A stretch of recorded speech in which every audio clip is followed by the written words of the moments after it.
We're changing things around here a little bit.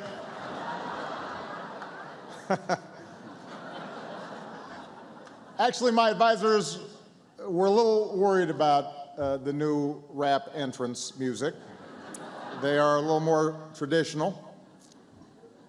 They suggested that I should start with some jokes at my own expense. Down a peg. I was like, guys, after 4.5 years, how many pegs are there left?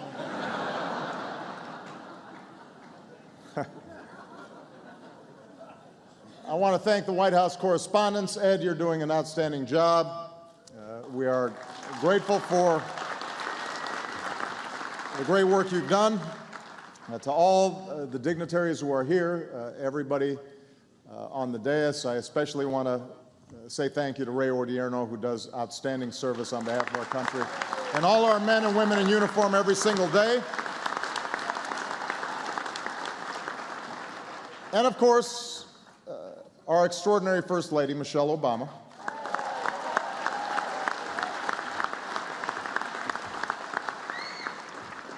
Everybody loves Michelle. She's on the cover of Vogue, high poll numbers, but don't worry, I recently got my own magazine cover.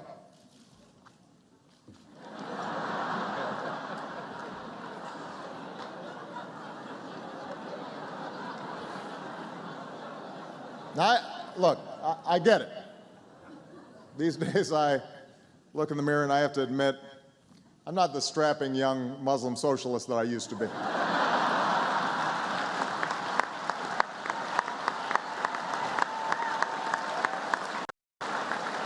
Time passes, get a little gray, and yet, even after all this time, I still make rookie mistakes. Like I'm out in California, we're at a fundraiser, we're having a nice time. I happen to mention that Kamala Harris is the best-looking Attorney General in the country. As you might imagine, I got trouble when I got back home. Who knew Eric Holder was so sensitive?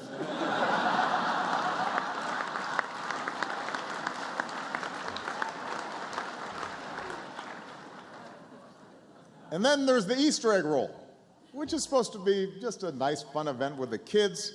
I go out on the basketball court, took 22 shots, made 2 of them. That's right, 2 hits, 20 misses. The executives at NBC asked, "What's your secret?"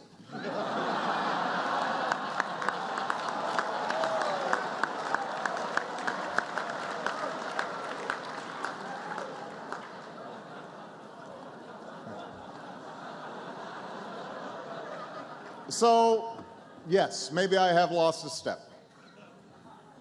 But some things are beyond my control. For example, this whole controversy about Jay-Z going to Cuba. I've got 99 problems, and now Jay-Z's one.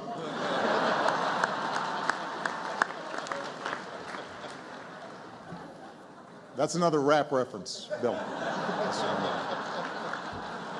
I'll let you know.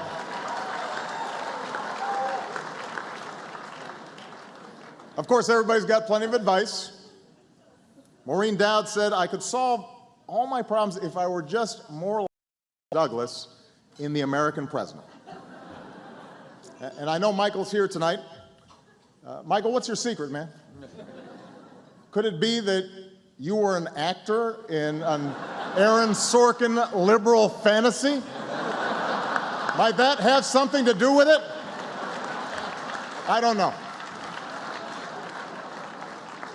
Check in with me. Maybe that it's something else.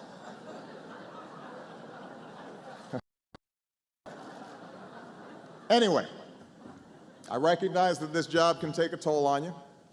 I understand second term, need a burst of new energy, try some new things, and my team and I talked about it. We were willing to try anything, so we borrowed one of Michelle's tricks.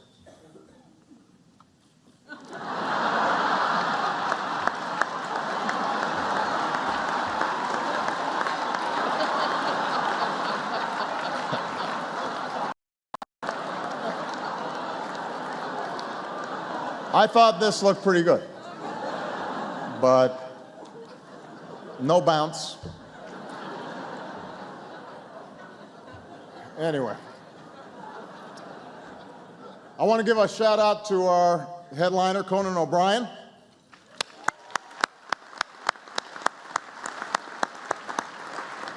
I was just talking to Ed, and I understand that when the Correspondents Association was considering Conan for this gig, they were faced with that age-old dilemma. Do you offer it to him now or wait for 5 years and then give it to Jimmy Fallon?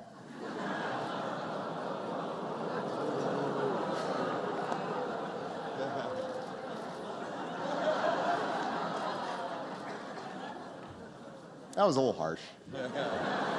I love Conan. And of course, the White House press corps is here. I know it's taken some knocks lately, but the fact is I admire their commitment to cover all sides of a story, just in case one of them happens to be accurate.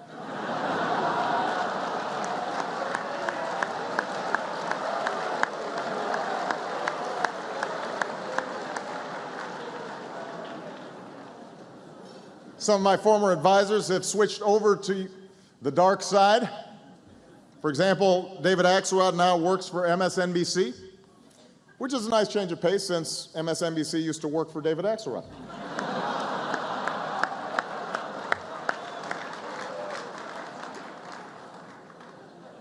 The History Channel is not here. I guess they were embarrassed about the whole Obama is a devil thing.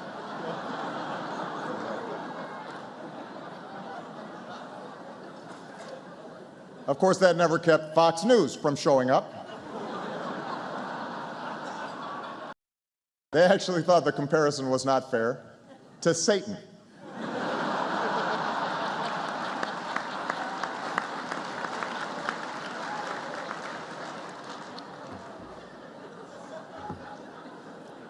But the problem is that the media landscape is changing so rapidly. You can't keep up with it. I mean, I remember when BuzzFeed was just something I did in college around 2 a.m.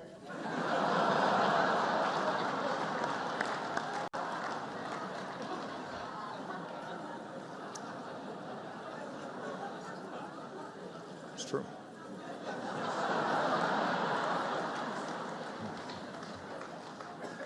Recently, though, I found a new favorite source for political news. These guys are great. I think everybody here should check it out. They tell it like it is. It's called whitehouse.gov. I cannot get enough of it. The fact is, I really do respect the press. I recognize that the press and I have different jobs to do. My job is to be president. Your job is to keep me humble. Frankly, I think I'm doing my job better.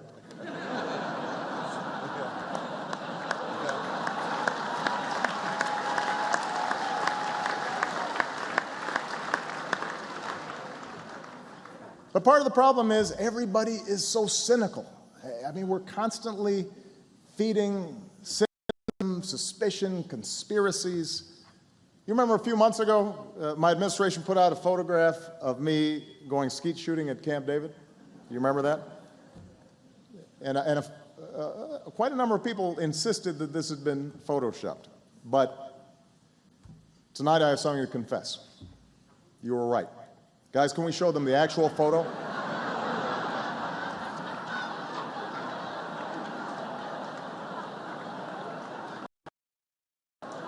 We were just trying to tone it down a little bit. That was an awesome day.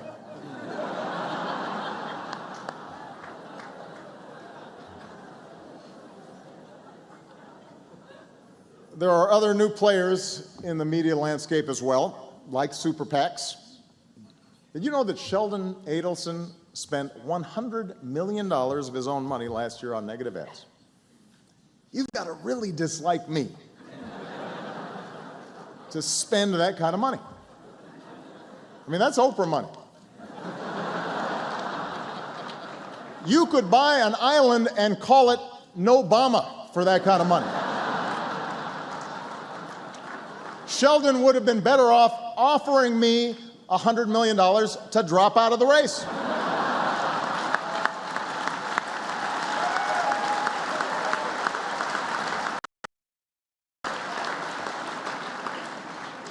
I probably wouldn't have taken it, but I thought about it.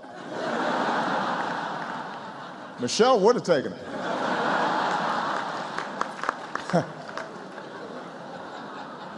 You think I'm joking?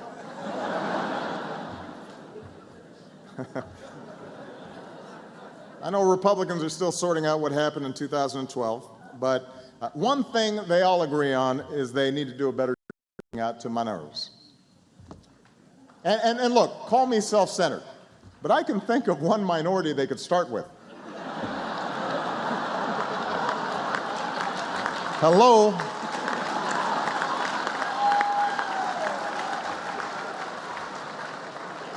Just think of me as a trial run, you know? See how it goes.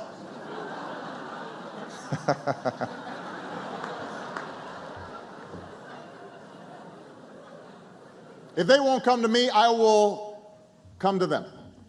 Recently, I had dinner. It's been well publicized. I had dinner with a number of the Republican senators. And I'll admit it wasn't easy. I proposed a toast. It died in committee.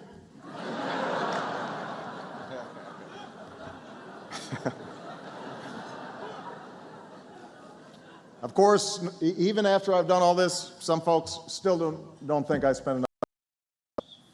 Why don't you get a drink with Mitch McConnell, they ask. Really? Why don't you get a drink with Mitch McConnell?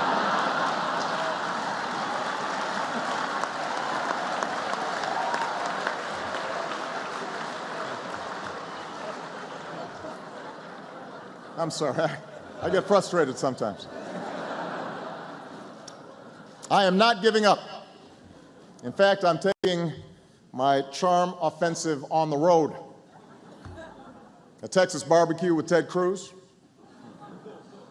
Kentucky bluegrass concert with Rand Paul, and a book burning with Michele Bachmann.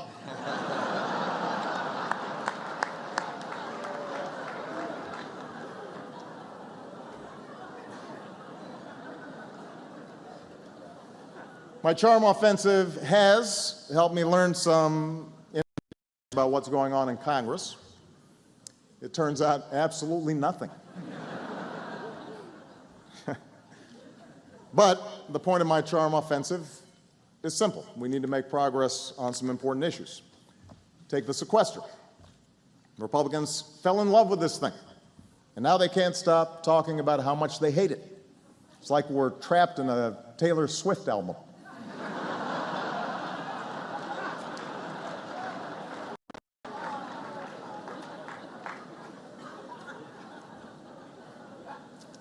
One senator who has reached across the aisle recently is Marco Rubio, but I don't know about 2016.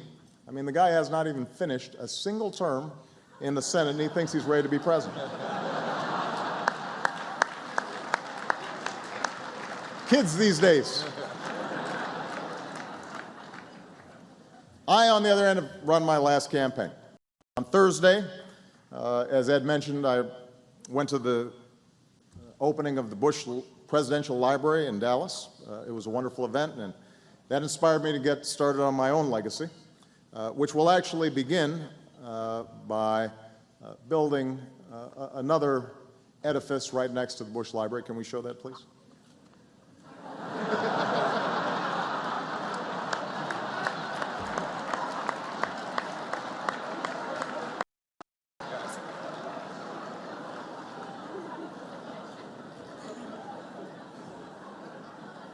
I'm also hard at work on plans for the Obama Library, and some have suggested that we put it in my birthplace, but I'd rather keep it in the United States.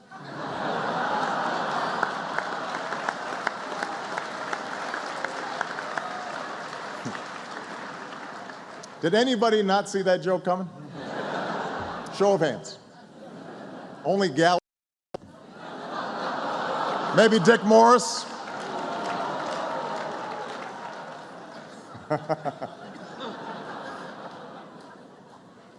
Now, speaking of presidents and their legacies, I want to acknowledge a wonderful friend, Steven Spielberg, and Daniel Day-Lewis, who are here tonight.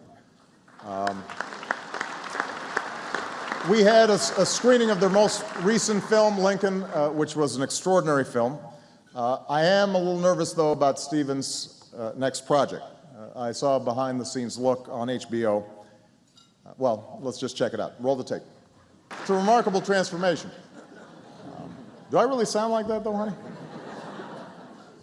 Well.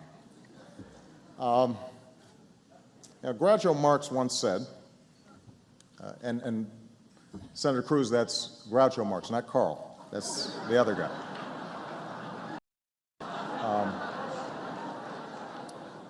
Groucho Marx once told an audience, before I speak, I have something important to say.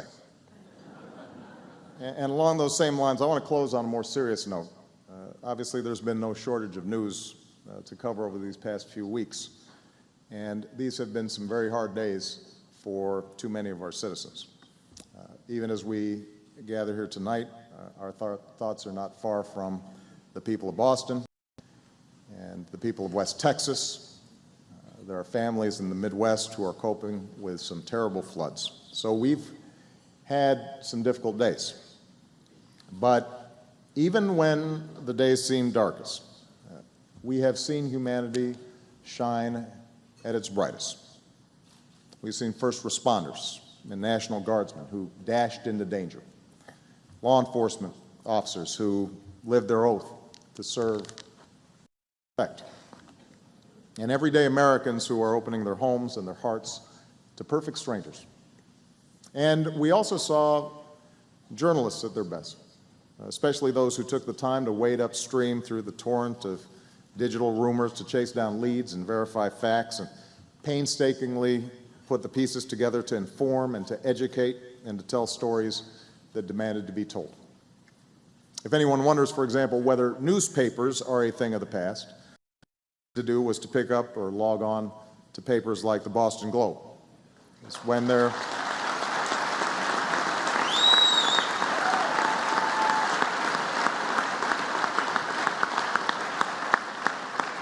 when their communities and the wider world needed them most, they were there, making sense of events that might at first blush seem beyond our comprehension. And that's what great journalism is, and that's what great journalists do. And that's why, for example, Pete Williams' new nickname around the NBC newsroom is Big Papi.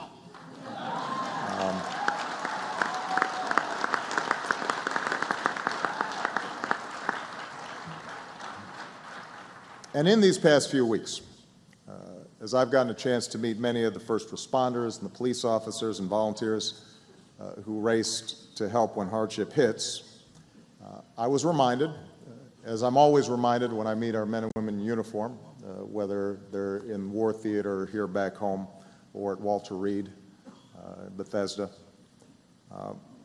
I'm reminded that all these folks, they don't do it to be honored. They don't do it to be celebrated. They do it because they love their families, and they love their neighborhoods, and they love their country. And so these men and women should inspire all of us in this room to live up to those same standards, to be worthy of their trust, to do our jobs with the same fidelity and the same integrity and the same sense of purpose and the same love of country. Because if we're only focused on profits or ratings or polls, then we're contributing to the cynicism that so many people feel right now. And so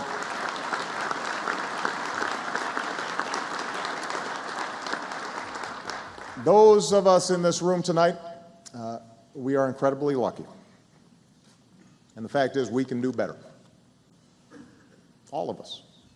Those of us in public office, those of us in the press, those who produce entertainment for our kids, those with power, those with influence, all of us, including myself, we can strive to value those things that I suspect to do the work that we do in the first place, because we believed in something that was true, and we believed in service, and the idea that we can have a lasting positive impact on the lives of the people around us. And that's our obligation. That's a task we should gladly embrace on behalf of all those folks who are counting on us. on behalf of this country that's given us so much. So thank you all to the White House Correspondents for the great work you do. God bless you all. May God bless the United States of America. Thank you.